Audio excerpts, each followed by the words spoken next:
दोस्तों, इस बात में कोई भी शक नहीं है कि दुनिया में सबसे ज़्यादा अलग प्रकार के जानवर अमेज़न के जंगल में पाए जाते हैं। इसके अंदर जाकर आपको ऐसा लगता है जैसे हम किसी दूसरी दुनिया में आ गए हों। इस वक्त धरती का सबसे घना जंगल अमेज़न ही है। ये बिल्कुल ऐसी स्थिति में है जैसे पूरी दुनिया में लाखों साल पहले जंगल हुआ करते थे। कई लोगों का ये भी मानना है कि अमेज़न के जंगलों की गहराई में आज भी डायनासोर जैसे जीव जिंदा हो सकते हैं। जितना बड़ा और घना अमेज़न का जंगल है, उतना ही ज़्यादा रहस्यमय भी है। आज तक लोगों को ये नहीं पता कि ये जंगल बना कैसे, क्योंकि ये दुनिया के किसी भी जंगल से बहुत ही ज़्यादा अलग है। लेकिन माना जाता है कि इसे बाहर से आकर किसी ने बनाया है। आज हम आपको कुछ बताएंगे इनके बारे में, तो बने रहिए वीडियो के एंड तक।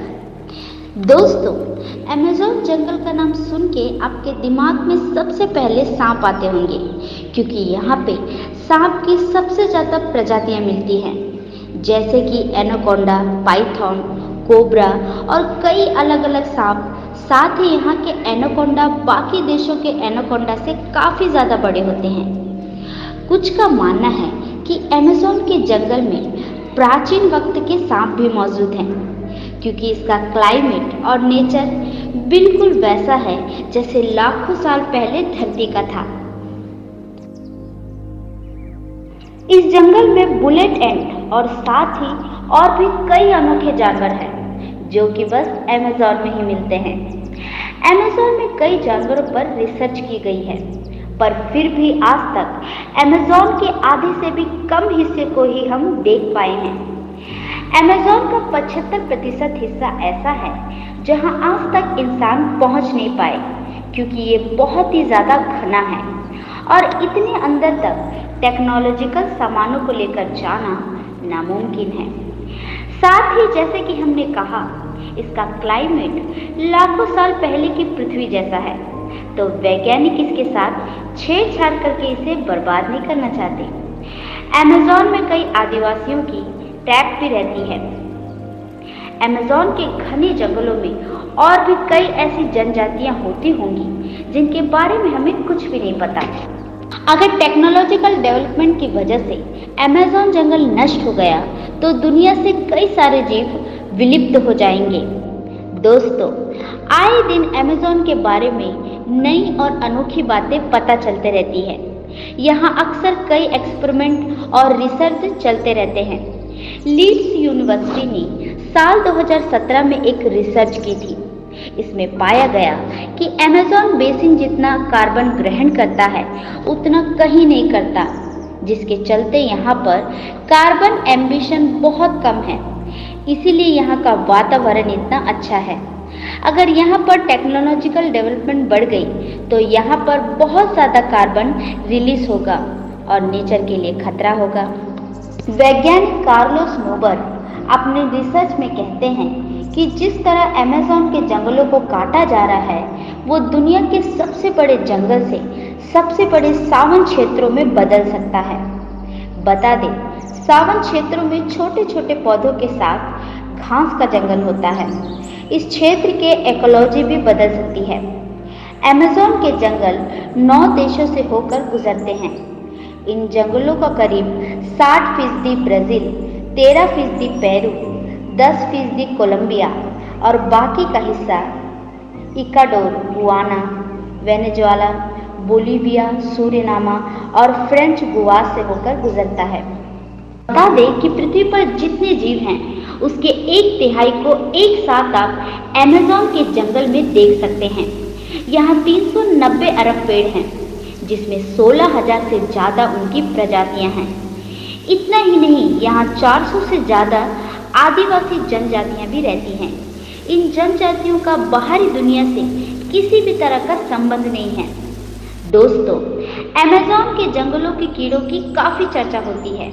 माना जाता है कि यहाँ इतने हजार तरह के कीड़े और जंतु मिलते हैं कि उनमें से कुछ ही फीसदी के बारे में अब तक वैज्ञानिकों को पता चला है। यहाँ की बुलेट चींटियाँ भी बड़ी खतरनाक होती हैं। देखने में छोटी होने वाली इन चींटियों की डंक को जहर की तरह खतरनाक माना जाता है। कहा जाता है इनके काटने पर गोली लगने जितनी दर्द होती है। चींटियों के बाद यहाँ की मकड़ियों की चर्चा होती है। यहाँ 3000 से ज्यादा मकड़ियों की प्रजाति पाई जाती है, जिनमें से ज्यादातर जहरीले होते हैं। टेरेंटोला मकड़ी को सबसे ज्यादा खतरनाक माना जाता है। इसके बाल भी इतने खतरनाक होते हैं कि आपके आंखों में पड़ गए तो शीशे की तरह वो उसे फोड़ देंगे। अब इतने कमाल के जानवर बस यही मिलते हैं, तो इस जंगल के बारे में कुछ खास बात तो होगी ही। देखा जाए तो कुछ नहीं, बल्कि बहुत खास बात तो ये है कि अमेज़न जंगल किस तरीके से बना है, ये जानकर आप चौंक जाओगे। क्योंकि आप कह सकते हो कि अमेज़न जंगल जिस तरीके से बना है, उसने आधी पृथ्वी को तबाह कर दिया है। दरअसल हाल ही के कुछ स्टडीज में पता चला है कि डायनासोर को मारने वाला एस्टेरॉयड एक नए नियो ट्रॉपिकल जंगल के निर्माण के लिए जिम्मेदार है। ट्रॉपिकल जंगलों का निर्माण एक एस्टेरॉयड के कारण हुआ, जो लगभग 66 मिलियन वर्ष पहले पृथ्वी से टकराया था और इसके बाद क्रेटेशियस मॉस एक्सटिंक्शन हुआ था, जिसने धरती के सारे रुख को बदल दिया था। जिस दौरान हमारी धरती पर राज करने वाले करीब 75% जीवों की प्रजातियां पूरी तरह विलुप्त हो गई थी। ये मास एक्सटिंक्शन मुख्य रूप से 2 कारणों की वजह से हुआ, जिसने विशालकाय डायनासोर और दूसरे जीवों की लाखों प्रजातियों का खात्मा कर दिया। सबसे पहले आज से तकरीबन 66 मिलियन सालों पहले करीब 15 किलोमीटर विशाल एस्टेरॉयड अचानक हमारे धरती से आ टकराया। इस एस्टेरॉयड के धरती से टकराने के तुरंत बाद ही सैकड़ों किलोमीटर दूर तक आग का गोला फैल गया, जिसने अपने रास्ते में आने वाले जीवों को तुरंत ही राख में बदल दिया।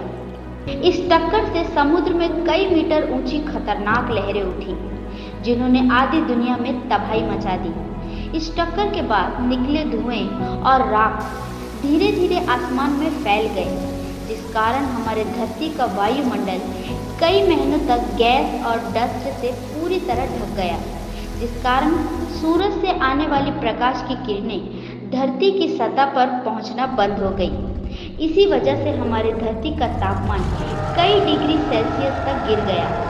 अचानक आए इस महाविनाश की वजह से जीव जंतुओं और पौधों की कई प्रजातियां तुरंत नष्ट हो गई।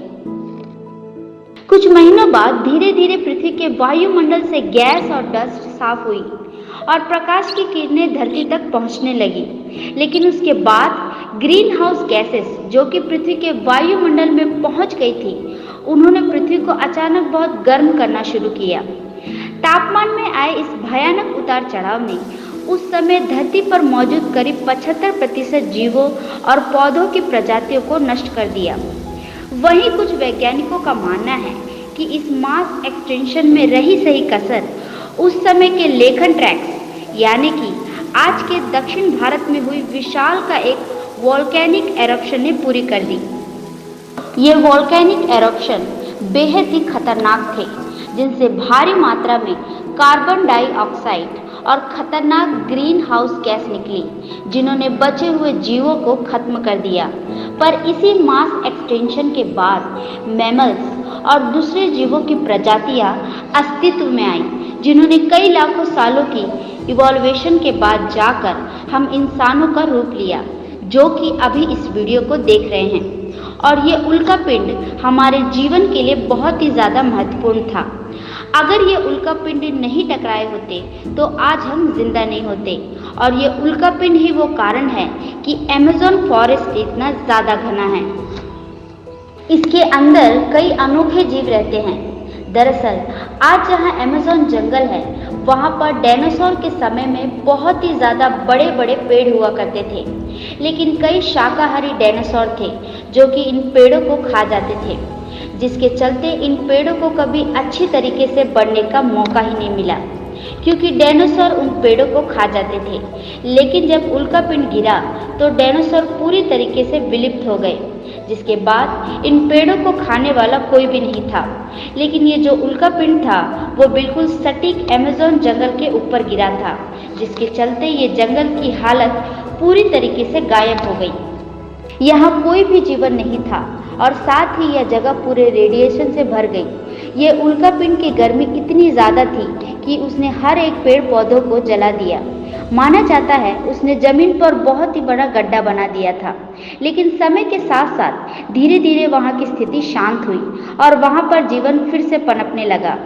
इस बार उन पेड़ पौधों को उगने से रोकने के लिए कोई भी डायनासोर जैसे जीव नहीं था, जिसके चलते पेड़ पौधे बहुत ही ज्यादा तेजी से बढ़ गए। और आप कह सकते हैं कि जिस रेडिएशन ने इस जगह को तबाह किया, उसने इन पेड़ों को उगने में और ज्यादा मदद की। अमेज़न रेन फॉरेस्ट की जमीन सबसे ज्यादा फर्टिलाइज रिजिमिन मानी जाती है। जो उल्कापिंड धरती पर गिरा था वह करीब 12 किलोमीटर बड़ा होगा और देखा जाए तो अब के समय में रियल में Amazon rain forest 12 kilometre area में फैला हुआ है। पर यह जंगल अपने आसपास के जंगल में काफी ज्यादा अलग दिखता है। अगर आप ऊपर से देखो तो आप क्लियरली बाकी जंगल और अमेज़न रेन फॉरेस्ट के बीच का अंतर देख सकते हो। अमेज़न रेन फॉरेस्ट के अंदर कई ऐसी वनस्पतियां और खास तरीके के पेड़ हैं जो कि पूरी दुनिया में और कहीं नहीं मिलते।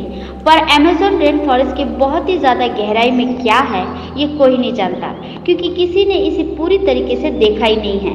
हो सकता है उल्कापिंड की वजह से इसके अंदर पूरी एक अलग दुनिया ही बन गई हो। यहाँ पे पेड़ बाकी किसी जंगल से बहुत ज़्यादा घने हैं और ये भी कहीं न कहीं उस उल्कापिंड से जुड़े हैं।